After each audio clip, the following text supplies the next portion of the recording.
Welcome back to the Gotham Sports Machine. I'm your host, Jack Healy, joined by my co-host, Mark Healy. And today we're going to talk some basketball. How we feel today, Mark?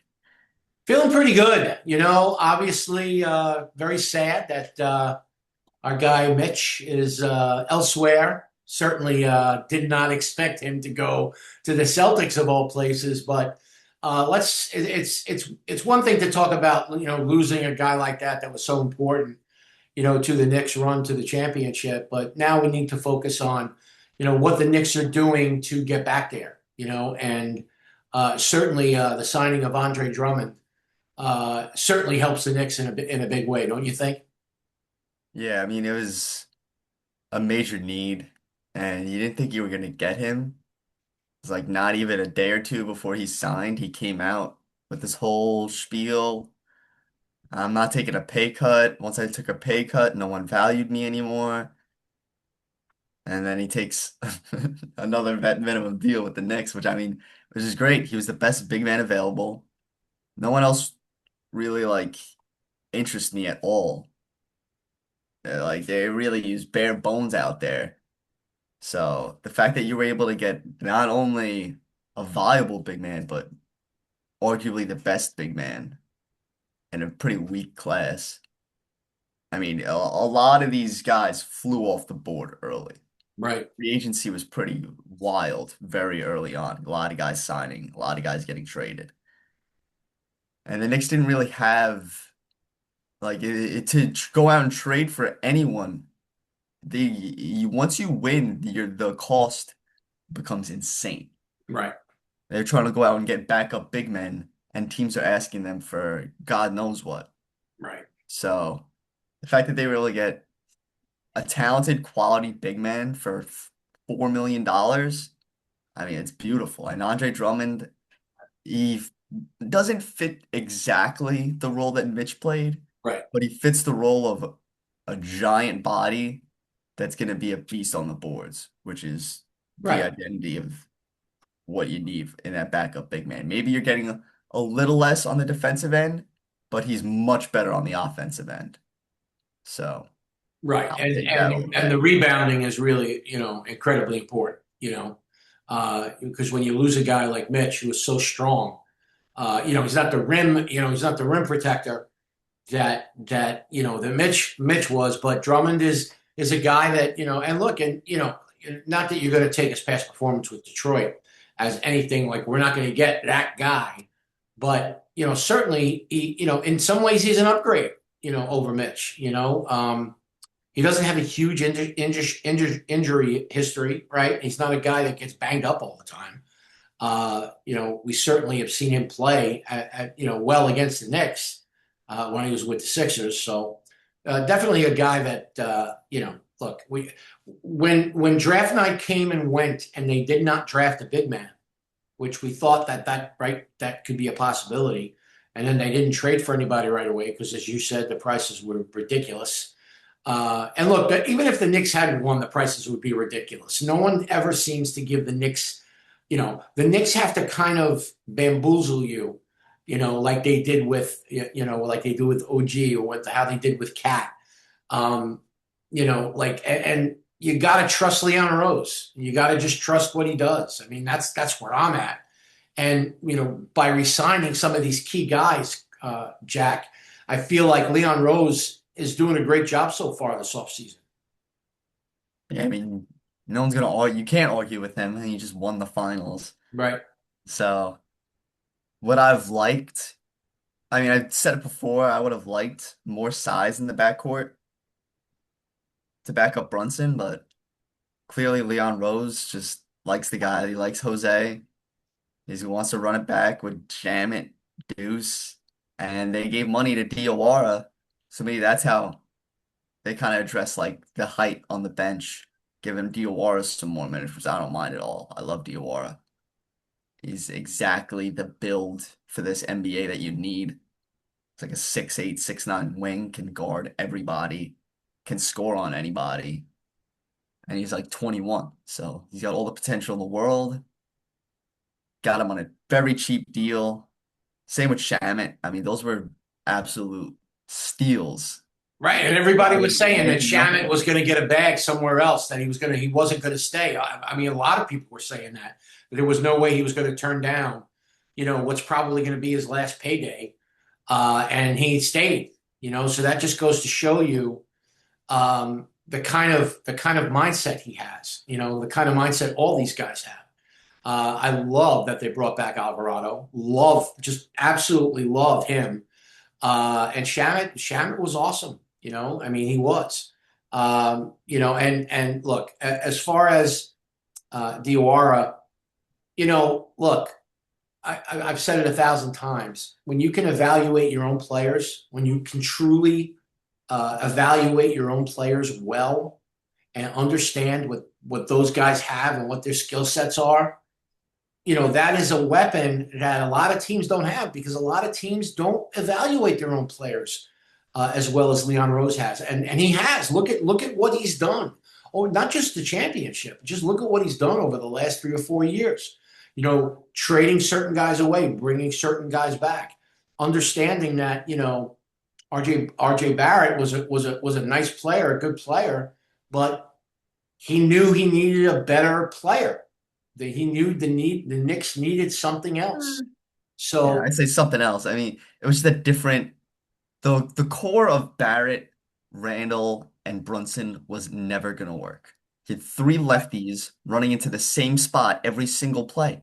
They all wanted to get to their left hand. They wanted to get that little dribble drive. They all were like downhill players. So when you got three guys trying to do the same thing, the defense is the easiest thing to stop. You had three ISO players that are trying to do this. Like they needed to become more of a spread out team, 5 out team with guys who didn't need the ball in their hands and weren't these ISO guys. And they got Cat and they got Anunoby and they got Bridges. And not only did they buy in, but at times this it looked like the best offense, and we've seen it was the best offense in the NBA this year. Like when they hit their stride and that playoff stretch, I mean, they were dropping 130, 140. They were yep. blowing teams out at some points. But past Nick front offices may not have evaluated that situation as well, and may have Mm. stayed with guys because they were popular, or because they were number one draft picks, or whatever. However you want to couch why they would have stayed with that grouping of players. Leon Rose just didn't care. Like, he was just like, look, we have to get better. We want to win a championship. That's what we want to do. So it wasn't just talk. He went out, he did it, and I, any other front office in New York, that's the one that I will say in Leon Rose we trust, because I don't trust anybody else. But certainly, it's a situation where I mean, I don't even know what else they really can do. I mean, I don't even know what their cap situation is. They could get like one more guy. Yeah. Where do you think they're going to go? Like, have you heard anything? Any rumors? Have you read anything?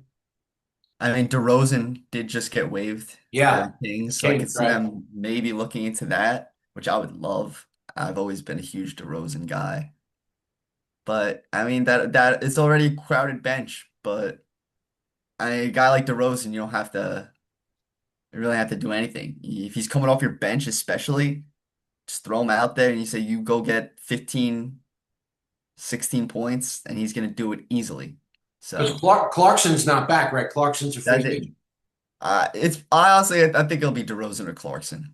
Like they don't have money to like really go out and get someone. It'll be Right. another vet minimum, but either of those guys will take that pay cut. What about So LeBron? Is he coming? I wouldn't completely count it out. I mean, I'm not gonna go out and say he's coming. He's like I think it's like 75 to 80% chance he goes to Golden State. He's always wanted to play with Curry. But Like aren't he they just done? Are they done? Aren't they, like, what's the point of LeBron going there? I mean, if they have LeBron, Curry, they could go out and get someone else. They just got Porzingis back. They get Draymond back on a vet minimum. I mean, they're not.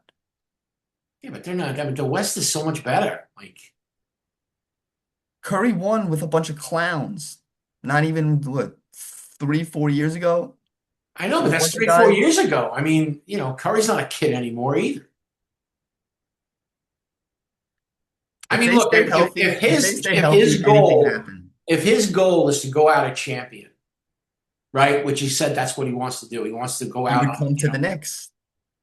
If I LeBron right, was legitimately right. serious about that, he comes to the But Knicks. how does he fit? Like, let's just say, It's LeBron. There's no how does he fit.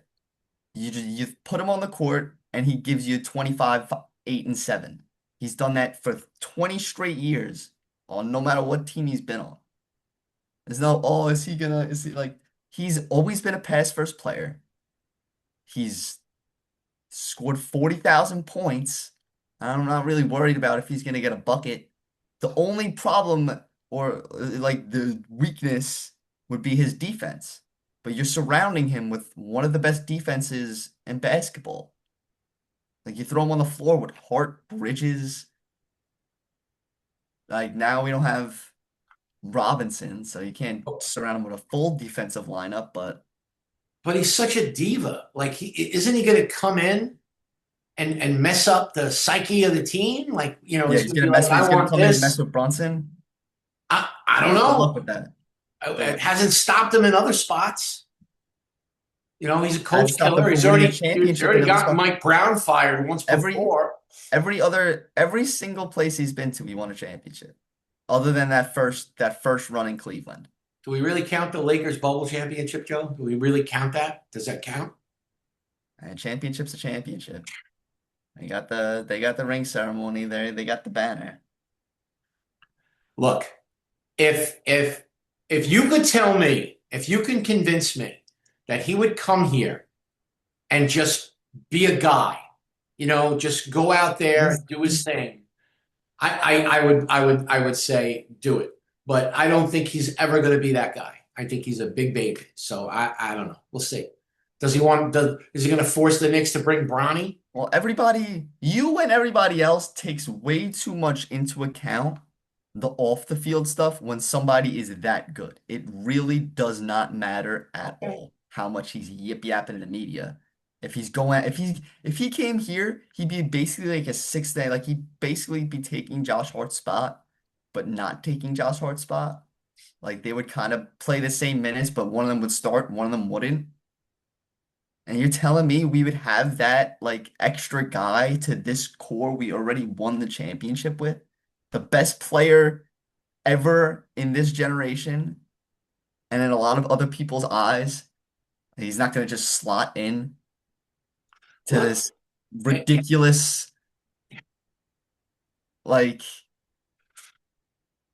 look, act like he's just going to come in and just be, oh, the Knicks are ruined because LeBron, like, that's just not going to happen. okay.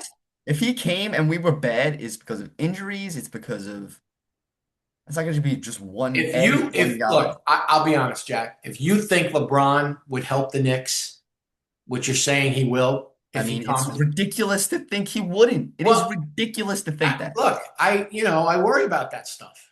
Yeah, because Why? you, Say it. we're about nonsense. It makes no sense to be worried about everything else when you are already a great team and you're adding a great player. That's Okay. all that would really All right. matter. Okay. But he can't read a book, so you're worried about that. No, no, no. I didn't say he couldn't read a book. I just said he make believe he reads books. Yeah. There's a difference. When the book is upside down. Oh yeah. What quote did you think? Yeah. Oh yeah. All of the quotes are great. He's just a big phony. But if he comes here and he's great and he helps them win another championship, it won't be all about him though. That's the thing. That's the beautiful part of it. If he does come and they win a second It'll championship, be bad. It'll be a lot about him, and he'll get a lot of credit. but it won't be a It'll be a lot situation more about where back to like back. LeBron had to come and be the savior, and Yeah, I'm because we already fine with that. won. Because we won. But and he would help us win back to back. He could be like Wilt Chamberlain, like did with the Lakers.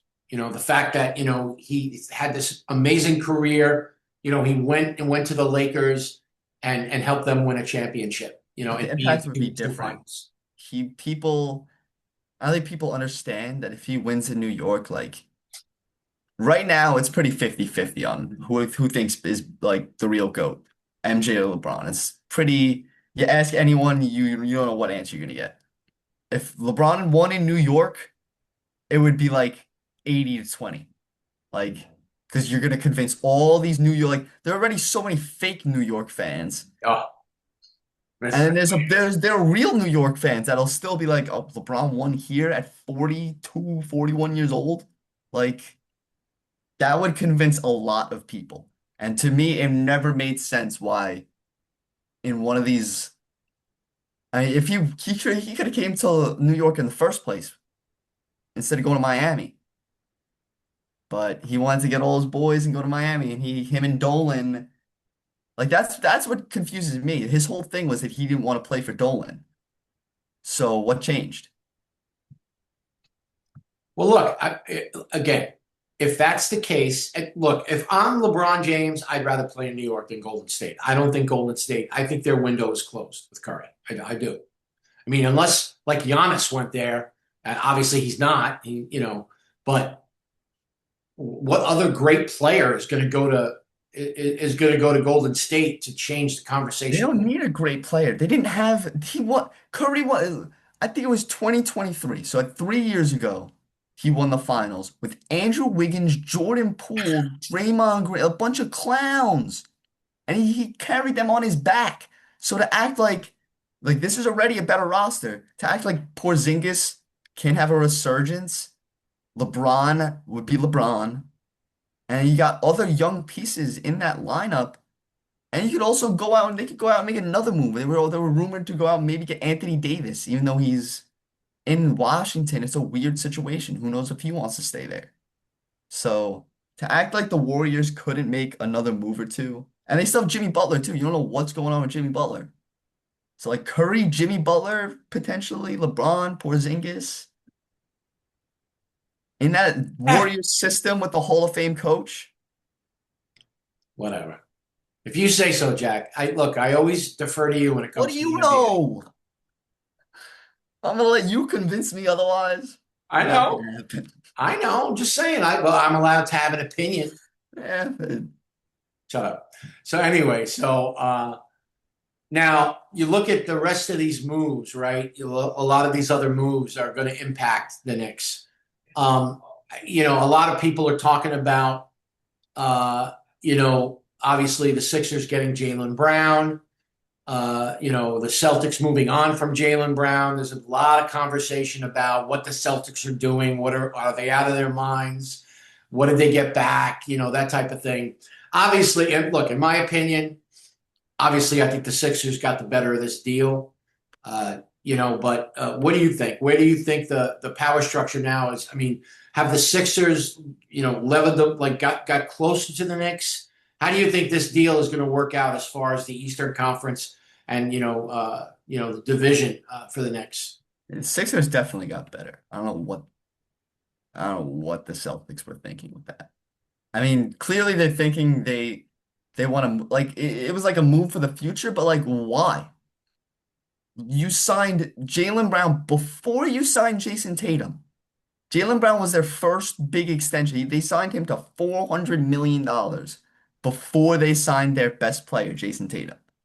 So that basically guaranteed that Tatum was going to get more money and that the two of them were going to be locked into these damn near $1 billion contracts for the foreseeable future. So they did that, won a championship, and then a year later, Tatum tears his Achilles. Brown has maybe his best season, but also goes on this media rant.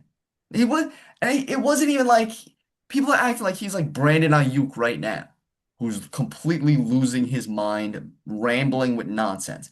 He was not, was he, were there things he shouldn't have been talking about on stream, like going like right after a game, talking about like Embiid flopping or him like people really took offense to him being like, oh, this was my best year. This was my favorite year because they were like he didn't say it was the championship year. He said it's this year because this was maybe his like he was playing his best. So like why is that? Why he can't he think that? Why can't he prefer the year he's playing his best? Like, well, everybody's got to take it. Oh, he's not playing with Tatum, so he loves that so much. He's such a toxic player. And like, that was just the beginning of like the wheels almost falling off to the point that he gets offered in the Giannis trade. The first time anyone really like, there's always been rumblings and rumors. Oh, maybe Jaylen Brown gets traded. Oh, they need to trade Jaylen Brown or Jason Tatum or whatever.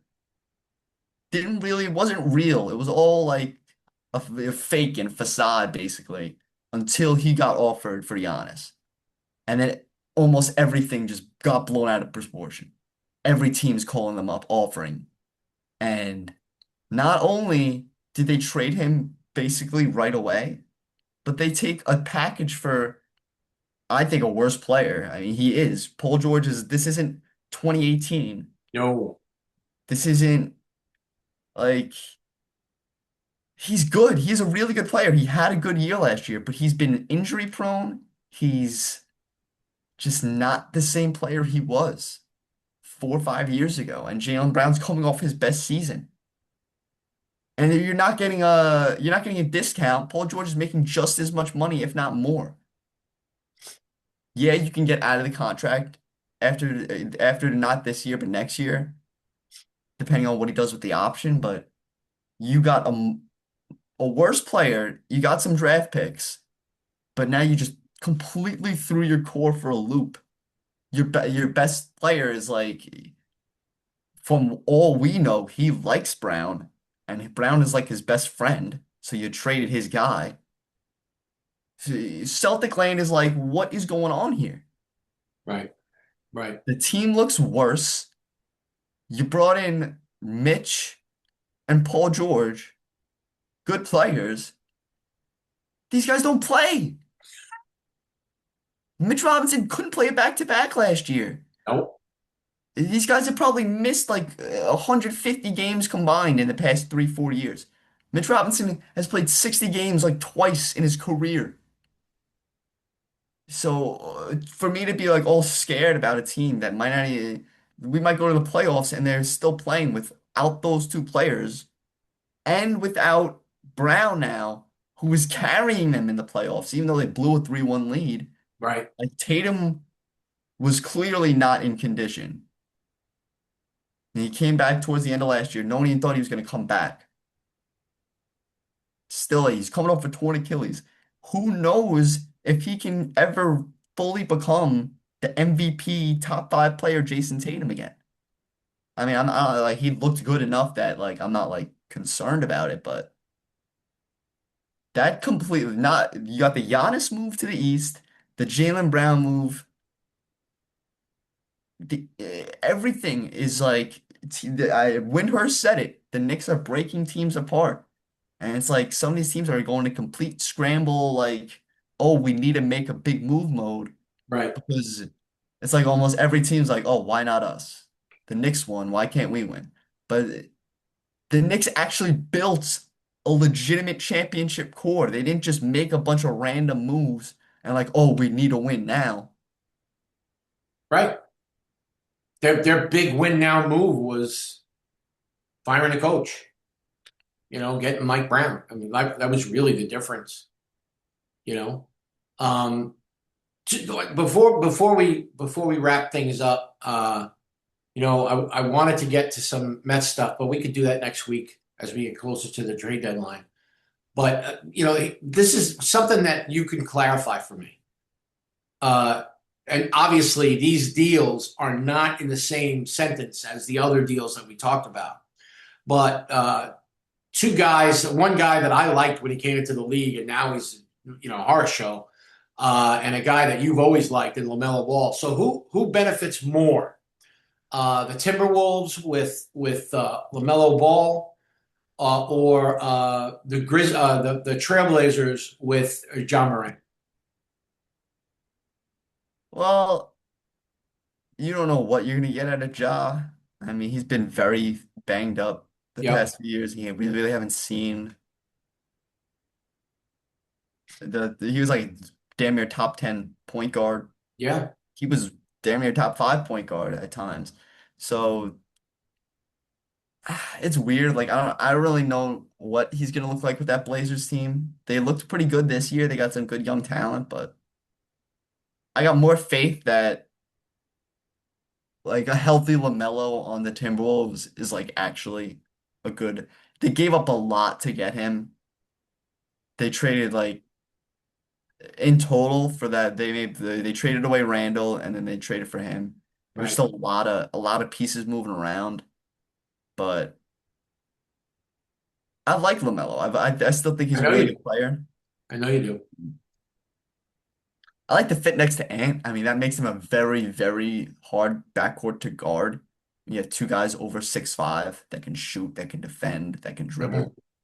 Like you're not gonna find two guys that consistently lock those two guys up. So Right. matchup wise, it's a nightmare. But can they find three other guys? Like I like Jaden McDaniels. Gobert's. He's been a solid center. He's nothing special offensively, but he's a great defender. Yeah. Basically like can they find another guy and they signed like they have a good team so I like the move I like that like I think the Timberwolves are still they're not a threat but they'll be another like they've been a good team past 3 4 years I think they'll be have another solid season Hmm.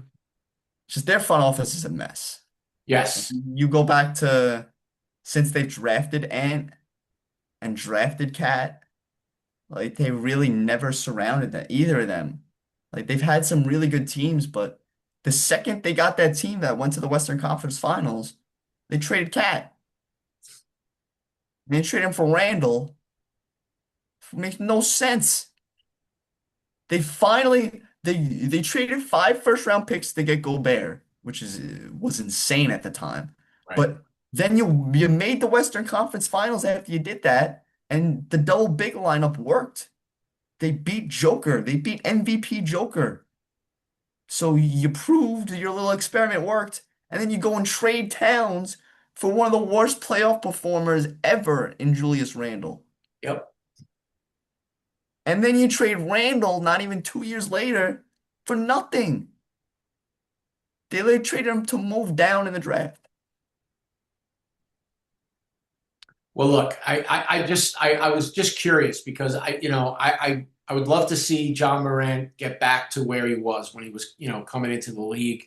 Very exciting player. I mean, a little bananas for my taste, but certainly a guy that had a lot of ability, especially coming out of college. Certainly an exciting player to watch, and but really, I mean, as usual, my focus is on the Knicks and how they can get better and how they can do it again. And I definitely think that the Knicks are definitely on their road to doing that. Yeah. I mean, the key was keeping the core together and keeping the team together, which apparently not all New York teams know how to do.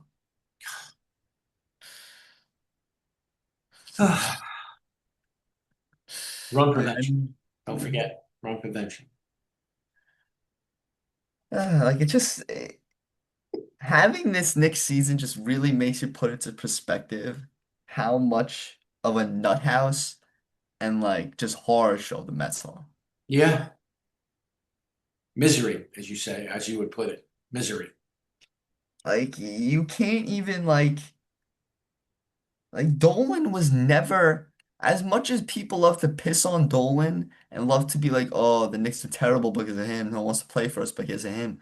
You never once saw Dolan come out in the media and back one of these clowns that he hired and be like, "Oh, hey, don't worry, he's not going anywhere. We support this guy 100%." You didn't see that with Phil Jackson. You didn't see that with you didn't see that with anyone. The first time he's ever really come out and said anything about anyone was this year. Well, he was a big defender of Isaiah Thomas. He really thought Isaiah Thomas was like the right hire.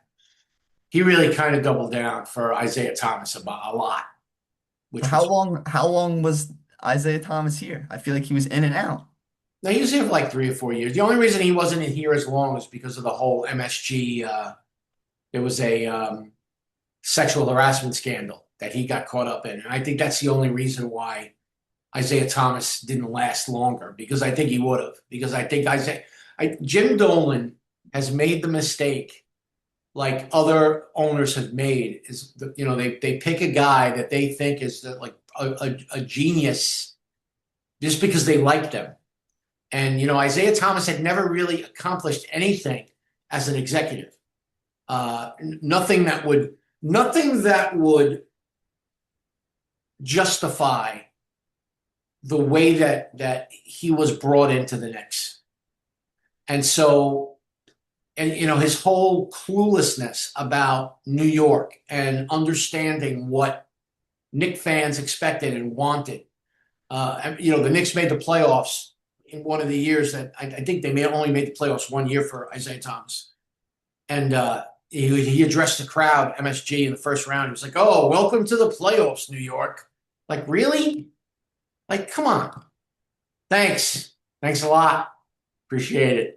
So, I mean, but and look, I agree with you that Dolan has always spent money.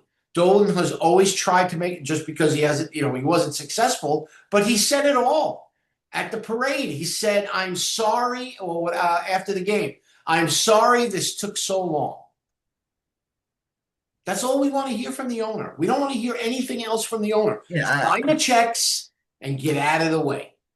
all I know is I never seen Dolan on Twitter No, typing at randos no. about ticket prices and free Look, tickets. I like Steve Cohen. I have a problem with the person he picked. I don't necessarily have a problem with him. I don't have a problem with him. I have a problem with the fact that he's all like he could have just went radio silent. I wouldn't even mind if he did that.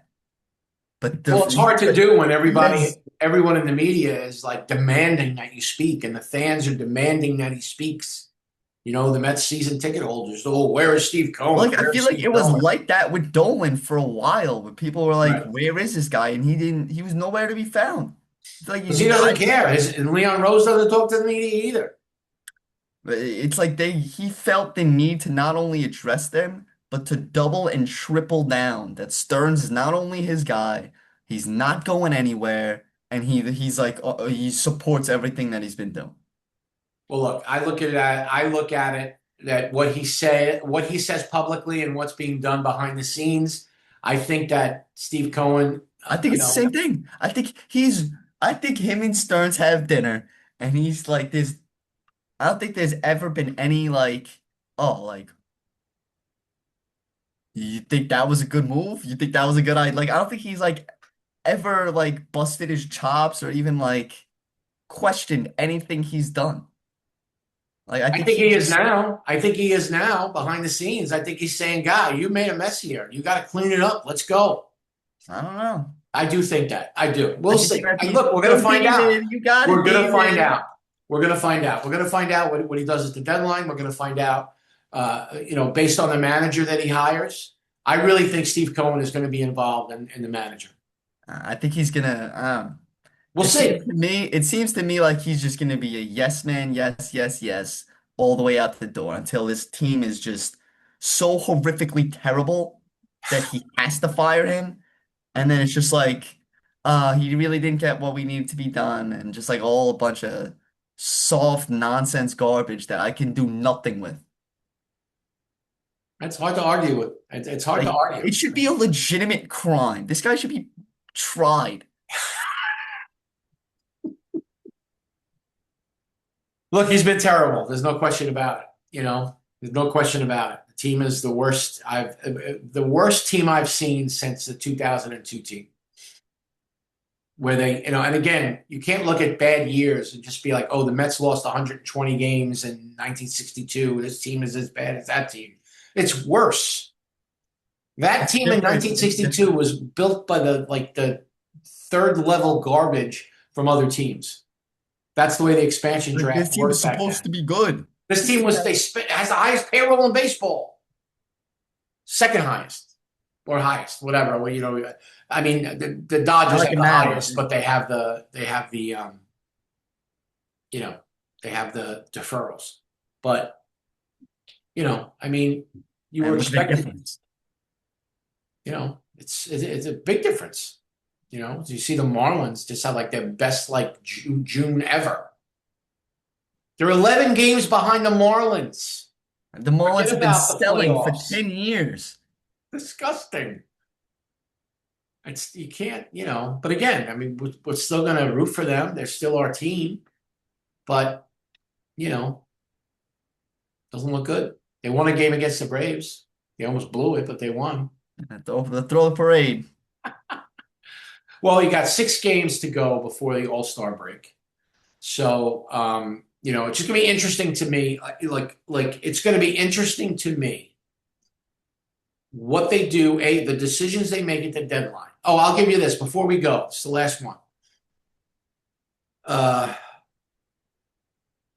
the Phillies last year showed a lot of interest in Luis Robert Jr. at the deadline. And obviously they didn't make the deal. They got Harrison Bader, and obviously Harrison Bader was awesome for them. Um, so if Luis Robert successfully rehabs and he's healthy at the deadline, which I believe is August 3rd this year, if the Phillies came to the Mets and said, we want Luis Robert Jr., would you trade him to the Phillies, even though they're Yeah, what are we division gonna get a rival? pack of gum for him? No, Yeah, that's my take that's him. that's what I think too. But there are Take people him. out there on social media saying, "Oh my God, we can't trade with the Phillies." The Phillies are so far ahead of us; wouldn't even Yes. matter. Even if the Mets got themselves. I mean, who are you going to sit? You're going to sit AJ Ewing to play Luis Robert? I don't think This isn't so. this isn't 1975. If you have a trade that can help you and benefit you in any way, it does not matter who you trade with. Like, I get it, there's rivalries and like you don't want to give a good player to a rival and then he starts to beat you up, but like smart teams make smart moves. You can shed $20 million for a guy who's probably gonna be a bum no matter what you do with him. You do it. If they take him, you send him and you look away. See ya. Who's the who outside of Benj, Ewing, McLean, Soto, outside of those guys, is there anyone that's an untouchable right now that you would be willing to trade to any team for any deal? A good deal, obviously. This team is so bad that nobody's untouchable. So you Obviously, would the you would trade Lindor? Would you trade Lindor if somebody came calling? I wouldn't, but at this point, one, we know Stearns clearly has no personal connection to Right, anybody on this team right, except Soto because he gave him right, the keys to the universe. right. But So you wouldn't trade Lindor, but you don't. I wouldn't trade him, but like obviously the right offer at this point in time with how bad this team is, I like I mean, look, I would too. I'm not looking to trade him. I don't want to trade him. But if a team comes along and has a decent deal in place, how do you ignore it? I mean, again, right now, I don't even see a pathway. Forget about a pathway for this year. Season's over. They're not making the playoffs. Do they have a chance to play better? Sure. But if you trade your pitching, which it looks like they're going to do, they're going to trade Weaver, they're going to trade Peralta, they're going to trade even Clay Holmes looks like he's a trade candidate when he comes back. Who's going to pitch? You're not going to have anybody pitching. You're going to have all these young guys that they don't trust, and certainly not guys that are top prospects at this point. Jonah Tong certainly hasn't really progressed this year. So there's no chance they're going to be any good this year. Here's the other problem. I don't see a pathway if there's baseball in 2027. I don't see how the Mets fix this team in one offseason where, again, so if you think 2027 is going to be a wash too, which I do too, because Steve Cohen said he's not going to spend a lot of money. He thinks he says Stearns has to get creative. The front office has to get creative. So if 2027 is shot, That means 2028 is the target where the Mets are going to be good again. Francisco Lindor will be 34 years old in 2028. I think even 35. So, I mean, if you can move him in the right deal, I, to me, it's not anywhere near letting Pete walk. I don't. Well, that's So, the thing. If he was really so adamant on not bringing back Pete, why didn't you trade him the 9,000 times you had to trade him?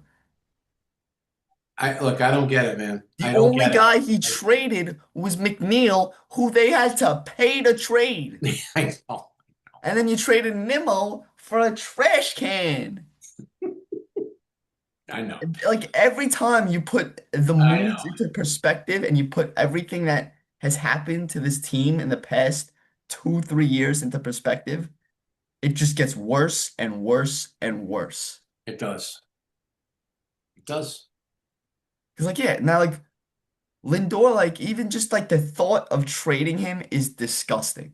But like we're, we're gonna let him rot on this team, this Hall of Fame shortstop who was on who, like he's been on pace to have this great career, and he had this great postseason for us in 2024, and we rewarded him by being garbage the next 2 years. Well, here's the other thing too, Jack. We got to wrap things up. But here's the thing. I don't whatever like they could come out and say, "Look, we have a plan. We have a plan that we're going to fix everything." I don't trust them. I don't trust them even a little bit. No trust. Now, you said them next year they gotta get creative. What the hell was this year? I know. I Got know. a bunch of out of position guys. They Look. tried so many new things. They were like, "Oh, let's be the new fancy fun new team." And so what is he gonna do getting creative next year? I don't know. I don't know. But everybody on social media has a plan. So we'll see. We'll see if David Stearns listens. He Yeah, won't. He doesn't care. You know. he's got But his phone. the one thing is that his reputation now is in the toilet. So you would hope that he would break out all the stops to change that perception. To me, he doesn't seem like that kind of guy. Well, we'll see. It We'll see. seemed like he was Mr. Oh, I'm so smart because everybody told me I'm so smart. And now he realizes maybe I'm not so smart and he's just folding like a lawn chair. Well, we'll see. Like I just don't like baseball isn't this kind of sport where you just make that one move. And Right? it's just like, oh, You're right. like in basketball, you can do that 100%. Football, it's a little harder, but depending on the position, if it was really like that big of a need, like you go like you needed a receiver, you get a receiver that could transform your team. You could transform your season. But like getting one pitcher, one hitter is when you're this bad, especially, it's not gonna change anything. You Right. gotta make 4 or 5 moves, and even then, they all have to work and they all have to serve a purpose. And every single time he's made a move, it's almost been to serve the purpose of for the future and to like save something and to Right. like Yep. it's never like, oh, this is the best guy at the best position. I think he can even get better. Let me put him there. I haven't seen one move where it's been like that. Juan Soto was the only move. Yeah. And even then, that's like you have the most money. That was like it's here. It's a free taco at taco stand. Like you had the most money. You needed a superstar. You just had this great storybook season, and he's always wanted to play in New York. You would have to be a moron not to sign him. What are you gonna do, buddy? This is what we're gonna do. Just sit here and yell about it.